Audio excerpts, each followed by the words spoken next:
With the return of Cordell Patterson, what does that mean for the Pittsburgh Steelers? Will the Giants be expecting this team to just try to run all over them? Or do the Pittsburgh Steelers counteract that with some big splash plays in the pass game? Welcome back to Mike Drop Sports, everybody. I'm Jason here on a Friday. Let's dive in. The Pittsburgh Steelers, we are almost there to get to see them try to attempt to go to 6-2 against the Giants on Monday Night Football. And this is going to be a big weekend here for the Pittsburgh Steelers. Scoreboard watching, seeing what the Ravens do, seeing how the rest of the division shakes out, seeing how the rest of the AFC continues to shake out as the Steelers, the team that's really forgotten, in my opinion, in terms of, an overall aspect of the AFC and how this is all shaken out. The Steelers are kind of that redheaded stepchild, that forgotten team that nobody's really talking about. However, they are 5-2. They are sitting there atop of the AFC with those big name teams, those teams everybody talks about each and every week. But the Steelers getting a spark here going into the Monday night game. Getting Patterson back is going to mean a lot of things. Another little spark perhaps inside of the kick return game. Another big spark in that running game where Patterson fits so well in Arthur Smith's system. Doing the things that are necessary, coming downhill, running that zone run scheme, doing everything. A real Swiss Army knife for the Pittsburgh Steelers, and you know how Mike Tomlin likes those guys. But Patterson can do it all, man, and that adds a fold, that adds a wrinkle to this Pittsburgh Steelers offense and that run game and the pass game because of his versatility. And are the Giants going to really expect, hey, they got all three of their backs back. They are, that kind of sounded weird, backs back. But anyway, they got all three of their runners, man. And the Pittsburgh Steelers now, are they going to come out here and they're just going to try to impose their will? That's a typical Mike Tomlin move. He's going to let you know, we're going to run the ball at you and that's it. I think that will be part of the game plan, but I think that you are going to see Russell Wilson be able to put that Giants defense on its heels because they are going to come up and they are going to want to stop that run of the Pittsburgh Steelers, and perhaps this opens things up in a big, big way for the Steelers offensively. Russell Wilson and his smarts and his ability to change and alter plays at the line of scrimmage might prove to be the real X factor in this one. A guy that has known this game for many years at a very high level, getting up to the line of scrimmage, understanding the defensive set and where they are, and putting that defense in a compromising situation.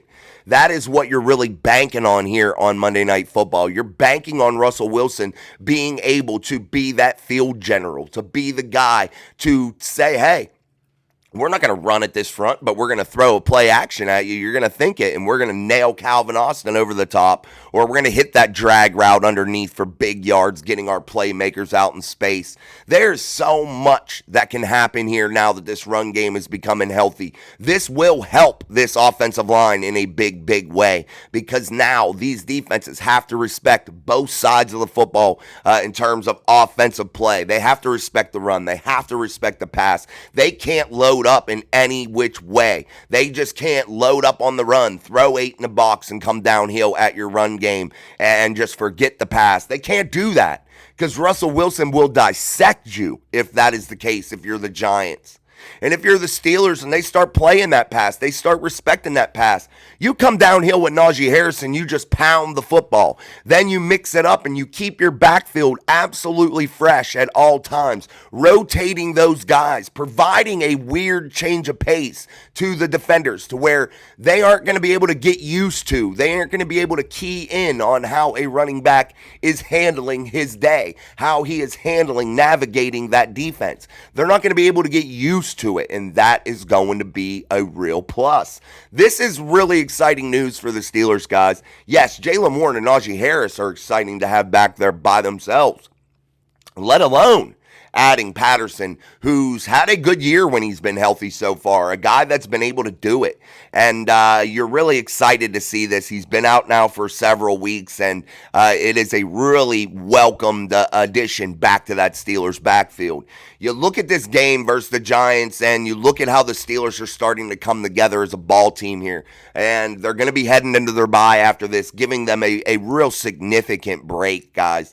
A real good chance to really get healthy, a good chance to get guys back like Cameron Sutton. It's really scary for AFC teams. If you're opponents of the Steelers right now, knowing that how healthy they are going to be able to get, how they still have the ability to add somebody. I'm still shocked that they haven't. Absolutely shocked that they haven't added somebody. But yet, it is what it is. The Steelers are what they are. I truly had a gut feeling that they were going to add somebody, but there's still time. They have until like November 5th or 6th or something like that. So once they get into the bye, I think you may see something happen then, perhaps, once they get a chance to breathe and settle down and see and reevaluate what's going on. But I don't think there's much to reevaluate here if you're the Steelers and you're Omar Khan and Mike Tomlin. You have an excellent damn chance right in front of your face right now to go for it, to go chase a Lombardi trophy. And I'm not exaggerating that, guys. The Steelers have a golden opportunity put forth in front of them. They have had an excellent start regardless of the outcome on Monday Night Football. 6-2, yes, it's awesome, but 5-3 isn't too damn bad when you're going to be able to come out of there and really be ultra healthy and have some new additions back to that defense and really hopefully be hitting your full stride here and as healthy as you'll ever be throughout this regular season here, especially at the midway point when other teams, perhaps maybe already had their bye, perhaps just we're going to have their bye at an inopportune time. The Steelers are having it at the absolute perfect time. Last year, they had it at the worst time. But this year, they have it at the absolute most perfect time. And this is setting up for the Pittsburgh Steelers and their style play. You're going to be getting into bad weather. You're going to be getting into frigid temperatures. You're going to be able to play Steelers-type football. You're going to be able to play Mike Tomlin-type football. And if you're the Steelers, this hand is playing perfectly for you. You are playing perfectly into what is going to be a magical back half if you capitalize. The Steelers definitely, guys, again, have to go all in here. I just don't see why you wouldn't. These opportunities don't come around very often, and if you're the Steelers and you know now that you've got your backfield healthy, you're getting your offensive line back to somewhat healthy, you're getting some additions back on the defensive side of the football when they've played pretty damn good so far. The special teams has been really amazing, and you're getting Patterson back there in the return game, perhaps with Jaylen Warren back there on kickoffs, and you might see a splash play from there. Yet you're getting all three phases, some reinforcements and really becoming solid and healthy and really leaning into this back half. And if you're the Steelers, making a move would be the thing that makes the most sense. And again, circumstances change. Things change throughout the season. And perhaps just at the beginning of the season, we may not have thought, hey, it is what it is. Like, they're just going to have to roll with what they got. But circumstances change throughout the season, and you have to adapt and overcome each of those things. And definitely the Steelers have that golden goose sitting right in front of them. And if you don't capitalize, if you are Omar Khan and Mike Tomlin, and you don't go out there and capitalize right now, I think it's a huge and grave mistake, and it would be a very big blemish on them here in 2024, and I think people would be talking about it for quite some time. All right, guys, join us tonight for our live show. We'll be live about 8 o'clock at basketball. Maybe we'll try to shoot for about 7:30, 7:45, so make sure you turn your notification bell on. Last night, I took my son to the UHS, University High School Middle Hawks playoff game where they won 8-7 in a hard-fought matchup to advance to the finals of the NC7 here in the state of West Virginia for middle school football as they go down to face the Bridgeport Chiefs. in a big matchup. They've had trouble with them in the past, so good luck to UHS Middle Hawks, and hopefully they can come out of there with a victory, as West Fairmont Polar Cubs last night really put the pressure on UHS and almost got one, man. They returned the opening kickoff down to the 1-yard line and punched it in, but they were unable to capitalize throughout the rest of the game as UHS took that win. So congratulations to them and good luck in the finals. And next weekend, my kids will be embarking on their playoff journey as they face in the first round the Marilla Mavericks, a team they beat 8-0 in the regular season, and we'll see if they can capitalize and get that first round playoff win to head to the championship game.